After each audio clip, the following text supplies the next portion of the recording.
Muriel Hadassa, vous nous amenez aujourd'hui au soleil. Exactement Valérie, bonjour. Je vous emmène plus exactement au Costa Rica.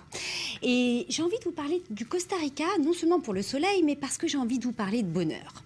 Ah, ce mot si doux qui résonne joliment au creux de nos oreilles et dont on a toutes tant besoin, eh bien on va le trouver au Costa Rica parce que figurez-vous que ce pays a été élu 2 fois champion du monde du bonheur. C'est magique, n'est-ce pas?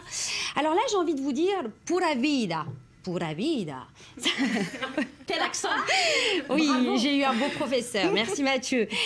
Eh bien, pura vida, c'est tout simplement l'expression fétiche de ce pays qui décrit toute la vivacité, toute la gentillesse et pleine de vie qui déborde de ce pays.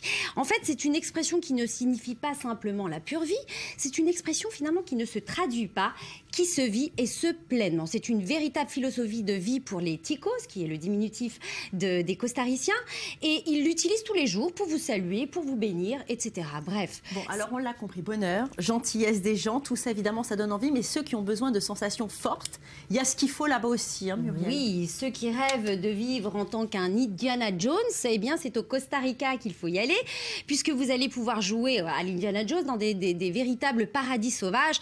Alors oui, des paradis qui vous offrent des plages de rêve, des sommets vertigineux, une jungle, des fonds marins, des vagues extraordinaires pour les amateurs de surf, que je suis. On voit que vous êtes juste amateur, je ne suis pas une bonne surfeuse, mais j'aimerais. Bref, mais le Costa Rica, c'est avant tout un pays de rencontres, un pays avec des habitants ouvert, sensible, accueillant et chaleureux. Et on dit de vous, quand vous voyagez au Costa Rica, que vous êtes forcément un voyageur comblé et heureux, encore une fois. Il paraît que là-bas, il y a le secret de la longévité. Je pense que moi, ça m'a intéressé, ça. Alors, expliquez-moi. Pour beaucoup, parce que figurez-vous que ce petit pays d'Amérique centrale, eh bien, et qui a pour devise, attention, c'est très important, vous allez comprendre pourquoi, que vivent pour toujours le travail et la paix, eh bien, fête régulièrement ses centenaires.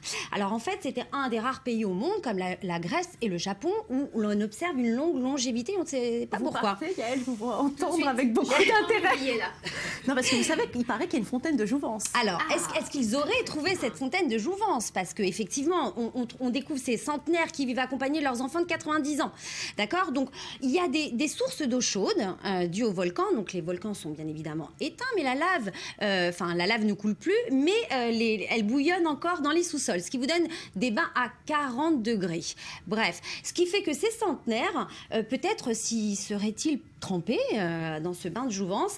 Et en fait, ces centenaires, eh ben, c'est un bel exemple parce qu'ils continuent à travailler à 105 ans. Comme le travail, c'est la santé. Don Chepe, regardez-moi cette bonne bouille. Il a 105 ans, ce monsieur. Il se lève encore aux aurores pour écosser le maïs. C'est un bel exemple pour tous.